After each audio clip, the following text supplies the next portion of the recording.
আপনি যদি আমাদের পজ সফটওয়্যার রিলেটেড প্লেলিস্টের ভিডিও 1টি দেখে থাকেন, তাহলে আপনি জানেন পজ সফটওয়্যার আসলে কি এবং এটি আপনার বিজনেসের হেডেক কিভাবে কমায়।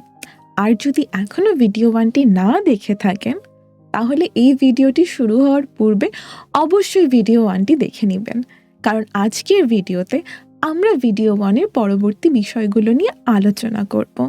ভিডিও 1-এর লিঙ্ক আমাদের ডিসক্রিপশন বক্সে দেয়া আছে। এখন যেটা সবচেয়ে বেশি ইম্পর্ট্যান্ট এবং পজ সফটওয়্যার কেনার আগে আমরা সবচেয়ে বেশি ভুল যে জায়গাটাতে করি সেটা নিয়ে কথা বলি। বাজারে অনেক ধরনের পজ সফটওয়্যার আছে, যেগুলো শুধু বিলিং করে, রিসিট প্রিন্ট করে এবং দিন শেষে এক লাইনের একটা রিপোর্ট দেয়, আজকে এত টাকা বিক্রি হলো।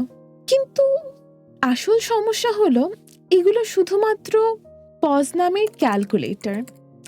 এগুলো আপনার বিজনেস কন্ট্রোল করে না, শুধুমাত্র সেলস এন্ট্রি নেয়।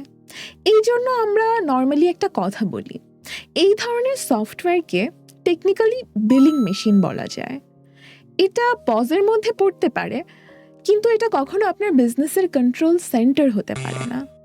একজন ব্যবসার মালিক হিসেবে আপনার নলেজ শুধুমাত্র আজকে কত টাকা বিক্রি হলো এর মধ্যে সীমাবদ্ধ না থেকে বরং আপনাকে জানতে হবে রিয়েল টাইম স্টক মিলছে নাকি, আপনার ব্রাঞ্চ ওয়াইজ কন্ট্রোল আছে নাকি, ইন্টারনেট চলে গেলে বিলিং আটকে যাচ্ছে নাকি, আপনার কাস্টমার ক্লিয়ারলি পেমেন্ট করতে পারছেন নাকি, এবং আপনি প্রফিট লসের একটা ক্লিয়ার ছবি পাচ্ছেন নাকি মাস শেষে।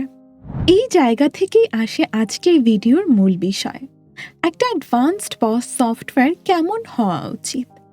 আমরা আপনাদের সামনে 7টি বিষয় তুলে ধরছি। আপনার পজ সফটওয়্যারটি যদি 7টি বিষয় হ্যান্ডেল করতে পারে, তাহলে এটা শুধুমাত্র একটা পজ সফটওয়্যার না, বরং ফিউচার রেডি বিজনেস ইঞ্জিন। তাহলে একটা অ্যাডভান্সড পজ আসলে কেমন হওয়া উচিত? আমরা আপনাদের সামনে 7টি বিষয় তুলে ধরব। এর মধ্যে প্রথমটি হলো রিয়েল টাইম স্টক সিঙ্ক।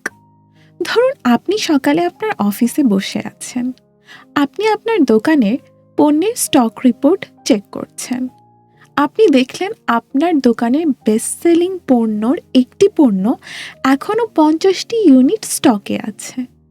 এই ডেটার উপর ভিত্তি করে আপনি ডিসিশন নিলেন এই পণ্যটি আজকে আর নতুন করে অর্ডার করবেন না। ফলাফল কি হলো?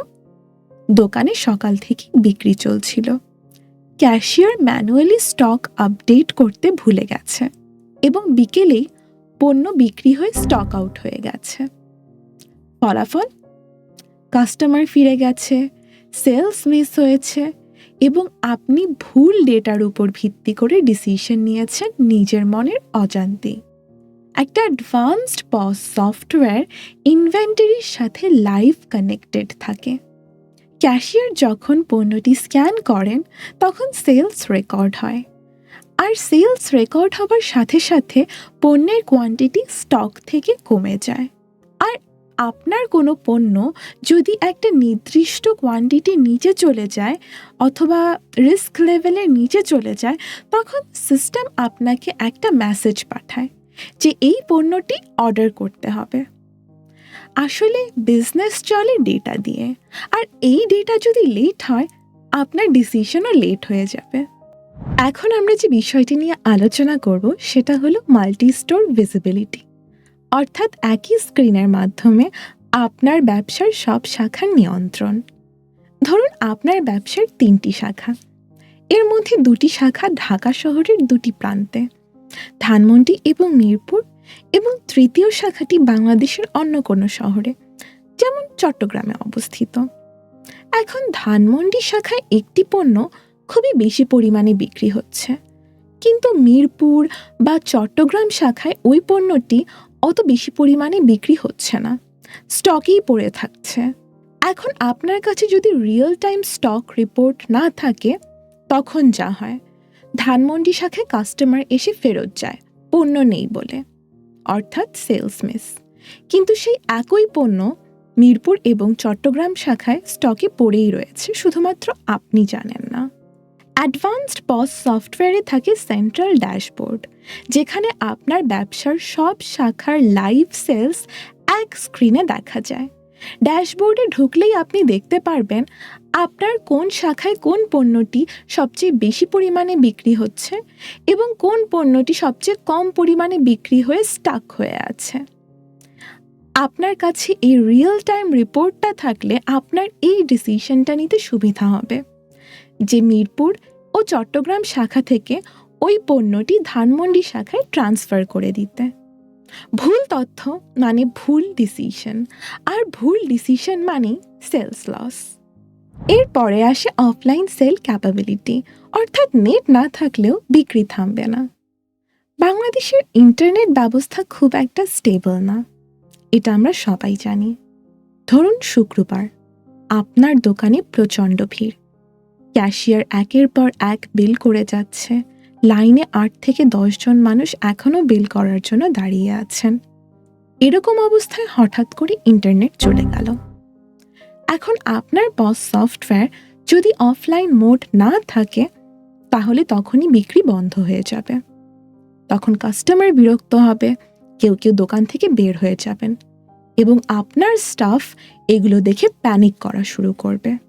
আর ওই ১০ থেকে ১৫ মিনিটের ইন্টারনেট ডাউন টাইমের জন্য আপনার দোকানের ওই দিন সবচেয়ে ভ্যালুয়েবল সেলস মিস হবে। অ্যাডভান্সড পস সফটওয়্যার এখানে পার্থক্য গড়ে তোলে। ইন্টারনেট না থাকলেও সেলস চালিয়ে নিয়ে যায়, ডেটা লোকালি স্টোর করে রাখে এবং যখনই ইন্টারনেট পুনরায় ফিরে আসে তখন এক্সিস্টিং ডেটার সাথে ওই locally saved data auto sync হয়ে যায়। অর্থাৎ ইন্টারনেট সমস্যা হবে কিন্তু আপনার ব্যবসা থামবে না।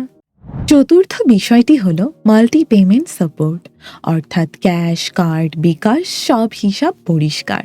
আজকে আপনার দোকানে অনেক বিক্রি হলো, আপনি দিন শেষে হিসাব মেলাতে বসলেন, তখন দেখলেন ক্যাশের ড্রয়ারে টাকা একরকম, বিকাশ স্টেটমেন্ট অন্যরকম, কার্ড সেটেলমেন্ট তো আবার অন্য সময় আসবে। আর স্টাফদের কিছু জিজ্ঞেস করলে বলে, স্যার কিছু পেমেন্ট ডিউ ছিল, কিছু পেমেন্ট স্প্লিট ছিল। এখান থেকেই শুরু হয় আসল ঝামেলা। আপনার দোকানে বিক্রি তো ঠিকই হচ্ছে, কিন্তু পেমেন্ট কোন চ্যানেলে আসছে সেটা পরিষ্কারভাবে বোঝা যাচ্ছে না। আর এই ছোট ছোট মিসম্যাচগুলো পরবর্তীতে গিয়ে বড় ধরনের লসে পরিণত হয়। একটা অ্যাডভান্সড পস সফটওয়্যার এই হিসাবটা অনেক সহজ করে দেয়। কার্ড, বিকাশ, ক্যাশ যেভাবেই পেমেন্ট হোক না কেন সিস্টেম আলাদা আলাদাভাবে ব্রেকডাউন করে রাখে। আর কোনো কাস্টমার যদি অর্ধেক টাকা ক্যাশ এবং অর্ধেক টাকা বিকাশেও পেমেন্ট করেন, সিস্টেম সেটাও পারফেক্টলি রেকর্ড করে রাখে। মানে আপনি এক ক্লিকেই জানতে পারবেন আজ কত ক্যাশ, কত বিকাশ, কত ডিউ, কত কার্ড পেমেন্ট। এখন আর হিসাব নিয়ে কোনো ডিবেট না, বরং পরিষ্কার ধারণা। পেমেন্ট ডেটা ক্লিয়ার না থাকলে সেলস বাড়লেও স্ট্রেস বাড়ে, আর পেমেন্ট ডেটা ক্লিয়ার থাকলে বাড়ে ব্যবসার উপর আপনার কন্ট্রোল। এরপরে আসে অ্যাকাউন্টিং ইন্টিগ্রেশন, অর্থাৎ লিজের নিচ থেকেই এন্ট্রি হয়ে যায়। একজন ব্যবসার মালিক হিসেবে মাস শেষে আপনার মাথায় একটাই প্রশ্ন আসে, এই মাসে কত টাকা লাভ হলো। আপনি আপনার অ্যাকাউন্টেন্টকে ডাকলেন।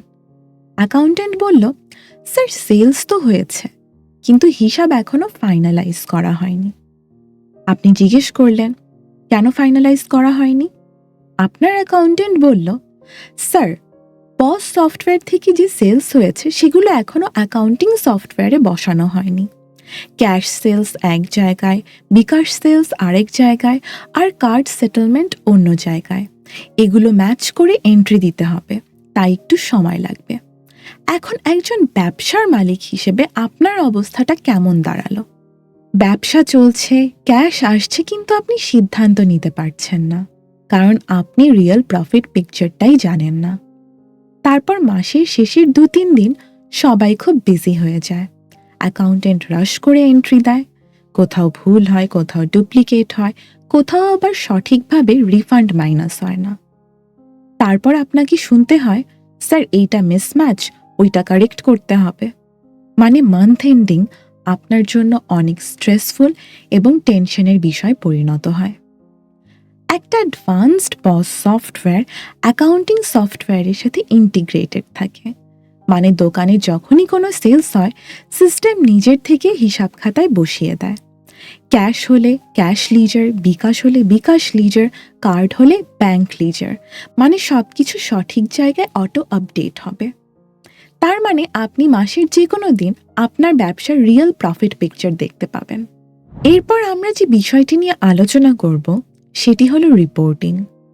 রিপোর্টিং মানে শুধু সংখ্যা না, বরং আপনার ব্যবসার বর্তমান অবস্থাকে পরিষ্কারভাবে বোঝা। ভাবুন আজকে আপনার দোকানে ৮০,০০০ টাকার সেলস হলো। একটা সাধারণ পজ সফটওয়্যার আপনাকে দিন শেষে এক লাইনের একটা মেসেজ দিবে, আজকে এত টাকা সেলস হলো। কিন্তু একজন ব্যবসার মালিক হিসেবে আপনার প্রশ্ন অন্য।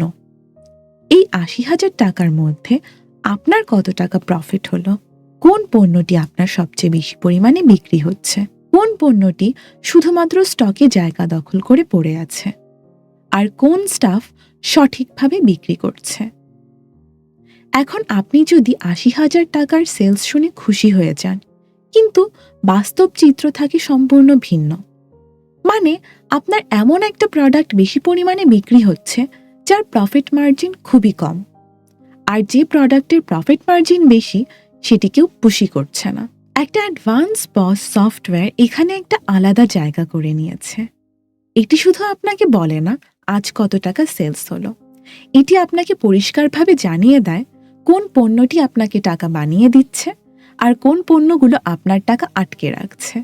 কারণ আমরা জানি শুধু সেলস জানলে ব্যবসা চলে না, ব্যবসা গ্রো করে লাভ কোথায় সেটা জানলে।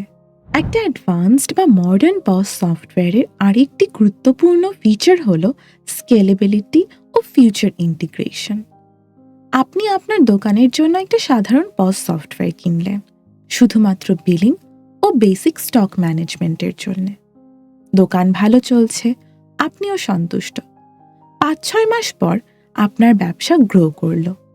তখন আপনার মনে হলো ইনভেন্টরি ম্যানেজমেন্টের জন্য একটা সিস্টেম থাকা দরকার, কারণ স্টক অনেক বেশি লস হচ্ছে। তারপর আপনার মনে হলো কাস্টমার ডেটা থাকলে মার্কেটিংয়ের কাজে ব্যবহার করা যেত। এর কিছুদিন পরে আপনি ভাবলেন ওয়েবসাইট বা ফেসবুক থেকে যে অর্ডারগুলো আসছে ওগুলো দোকানের স্টকের সাথে সিঙ্ক করা যদি যেত, তাহলে আপনার ব্যবসার আরও উন্নতি হতো। এখানেই আসল সমস্যা শুরু হয়। একটা সাধারণ পজ সফটওয়্যারে এই ফিচারগুলো থাকে না। তখন আপনার সামনে যে অপশনগুলো থাকে তা হলো নতুন সফটওয়্যার খুঁজুন, ডেটা মাইগ্রেশন করুন, স্টাফদের নতুনভাবে ট্রেনিং দিন, আবার টাকা খরচ করুন। মানে আপনার ব্যবসা গ্রো করছে, কিন্তু আপনাকে বারবার সিস্টেম বদলাতে হচ্ছে। একটা ফিউচার রেডি পজ এখানে আলাদা চিন্তা করে। এটি আপনার ব্যবসার বর্তমান অবস্থা মাথায় না রেখে এটি চিন্তা করে আপনার ব্যবসা ফিউচারে আরও গ্রো করবে। যেমন ওডোর মতো ইকোসিস্টেমে আপনি প্রথমে পজ দিয়ে শুরু করবেন, তারপর আপনার দরকার অনুযায়ী ইনভেন্টরি অ্যাড করবেন, অ্যাকাউন্টিং অ্যাড করবেন, সিআরএম অ্যাড করবেন, ই কমার্স অ্যাড করবেন।